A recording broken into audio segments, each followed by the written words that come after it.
Can't you just focus more, overthink less, more responsible, emotionally less reactive?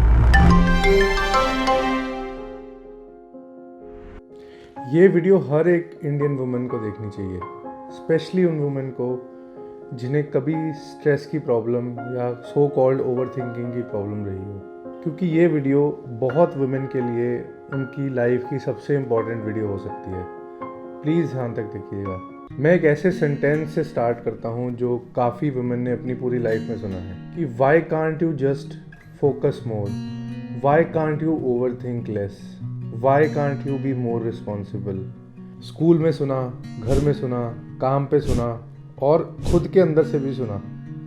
लेकिन painful part ये है कि इस पूरे दौरान you were already trying to be less over reactive, you were already trying to be more focused. नमस्कार, मेरा नाम है डॉक्टर इशत कालरा और आज मैं विमेन ADHD, फीमेल ADHD की बात करूंगा। Attention deficit hyperactivity disorder. People with ADHD don't have a deficit of attention.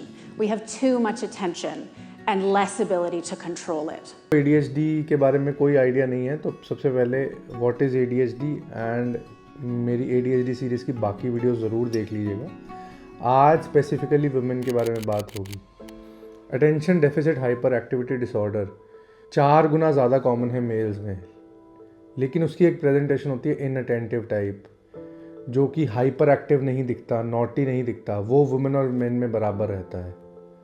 अगर आप बाहर से हाइपर रिस्पॉन्सिबल हैं लेकिन अंदर से फॉरगेटफुल और डिसऑर्गेनाइज्ड हैं, अगर आप हाई फंक्शनिंग की तरह दिखते हैं लेकिन you are barely able to hold your act together, अगर आप इंटेंशनली इमोशनल हैं इनसाइड लेकिन बाहर आप दिखाते हैं कि सब ठीक है, और अगर आपने खुद को डिसिप्लिन, मोटिवेशन, प्लानर्स, जर्नल्स इन सब से ठीक करने की कोशिश की है, तो हाँ, मैं आपसे बात कर रहा हूँ। सबसे इम्पॉर्टेंट बात, अगर आपने कभी एंग्जाइटी डिप्रेशन फेस करी है, पोस्टपार्टम डिप्रेशन फेस करी है, किसी और तरह की डिप्रेशन फेस करी है, उसका ट्रीटमेंट करवाया है, लेकिन जब आपसे डॉक्टर पूछता है तो आपको कि ये कब से है, तो आपकी लाइंस ब्लर्ड हो जाती हैं कि ये तो बहुत समय से है।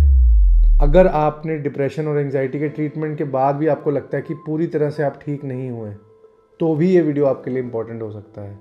पता नहीं क्या गलत है, लेकिन मुझे समझ नहीं आती कि मैं बड़ी बड़ी चीज़ें कर लेती हूँ और छोटी छोटी चीज़ों में स्टक हो जाती हूँ, क्राइसिस में एक्ट कर लेती हूँ सही से, लेकिन डे टू डे इवेंट्स में मुझे बहुत बोर्डम और मुश्किल होती है अपने एक्ट टुगेदर रखने में। मैं ओवरवेल्म बहुत जल्दी हो जाती हूँ। तो हाँ, मैं आपसे बात कर रहा हूँ, इस वीडियो को ज़रूर देखें। अब विमेन के ADHD कैसा दिखता है? It feels, it can be invisible many times. In fact invisible ADHD नाम की एक बुक भी है, you want you can check it out. Daily task में ओवरवेल्म हो जाना, ये वुमेन ADHD में ज़्यादा होता है। जितना मर्जी हार्ड ट्राई करके भी ऐसा लगना I am always falling behind. Boredom, day dreaming, task को स्टार्ट करने में मुश्किल होना, इमोशनल इंटेंसिटी और शेम, बाहर से पोलाइट होना, पीपल प्लीजर होना लेकिन इंटरनल क्योस से भरे रहना, और कई बार छोटी बात पे इतना रिएक्ट कर देना कि दूसरे वाले को समझ ना आना, जबकि आपके अंदर पहले धीरे धीरे चीज़ें बढ़ रही थी जब आप पीपल प्लीज़ कर रहे थे, एक्सटर्नली पोलाइट दिख रहे थे तब, और वो बाद में जब फटा तो दूसरे को समझ में नहीं आया। रेस्टलेस माइंड होना, माइंड फिजिकल हाइपर एक्टिविटी से ज़्यादा मेंटल हाइपर एक्टिविटी होना। अब इंडियन कॉन्टेक्स्ट में ये क्यों इम्पोर्टेंट है? Because women are expected to behave in a certain way, compliant, be polite, being full of manners। ये चीज़ें करते करते कई बार वुमेन में इंटरनल अपना टोल इतना बढ़ जाता है, इतना प्रेशर बढ़ जाता है कि जहाँ तक वो समटाइम्स दे आर खुद को पुल करते रहती हैं ड्यूरिंग एडोलेसेंस, ड्यूरिंग चाइल्डहुड, लेकिन कई बार मैरिज के बाद या बेबी के बाद suddenly they present as depression, जब बहुत चीज़ें ओवरवेलमिंग हो जाती हैं। इसलिए वुमेन ADHD डायग्नोज भी लेट होता है मेल ADHD से, क्योंकि हाइपर एक्टिविटी से ज़्यादा इनअटेंटिव और इमोशनल डिसरेगुलेशन का कंपोनेंट ज़्यादा प्रोमिनेंट रहता है। जब तक चीज़ें चल रही हैं तब तक चल रही हैं। कई बार ओवर प्रिपेयर करके काम चल जाता है, कई बार ओवर अपोलोजेटिक होके काम चल जाता है, कई बार परफेक्शनिस्टिक होकर काम चल जाता है, कई बार पीपल प्लीज़र बन के काम चल जाता है, लेकिन कभी ना कभी सिस्टम ब्रेक हो जाता है और दिखता क्या है, एंग्जाइटी या डिप्रेशन। तो ये लोग ज़्यादा डॉक्टर के पास एंग्जाइटी डिप्रेशन के लिए ज़्यादा जाते हैं, लेकिन या when you talk to the patient तो वो बोले कि शुरू से ही आई फील ओवरवेल्म्ड, शुरू से ही आई एम इमोशनली डिसरेगुलेटेड, शुरू से ही मैंने बहुत कोशिश करती हूँ लेकिन जो मैं कैपेबिलिटी से बहुत पीछे रह जाती हूँ। Trying to be good all the time, दूसरों को देखते रहना, how is everybody behaving this, ठीक है, अपने बारे में सोचना ही ना, दूसरों को आगे रखना, कभी बच्चों को, कभी हस्बैंड को, कभी फैमिली को। पीएमएस के सिम्टम्स ज़्यादा हो जाना, हार्मोनल स्ट्रेस का सिम्टम, एंग्जाइटी का सिम्टम बहुत ज़्यादा बढ़ जाना, ऐसे वुमेन को ओवर ड्रामेटिक होने का टैग दे दिया जाता है सोसाइटी में, ये तो भाई बहुत ड्रामा करती है ना। और when you are unable to express your views then you are unable to regulate your emotions as well. Image में आपको दिखा रहा हूँ, एक आप इमेज अपने, दिस इमेज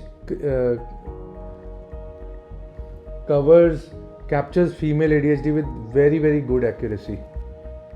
यहाँ आप देख सकते हैं, overwhelmed, getting stuck, hearing why can't you be like this all the time, highly sensitive, chaotic, low self interest, low self esteem।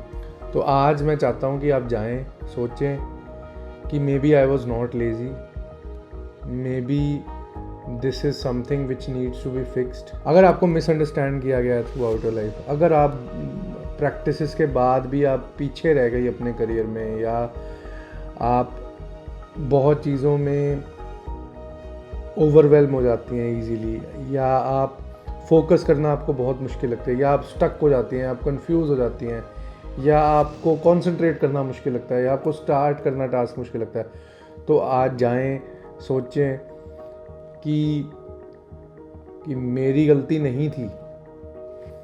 इसके अलावा when there is a problem there is a solution to it also। तो if you need any professional treatment you must go for it।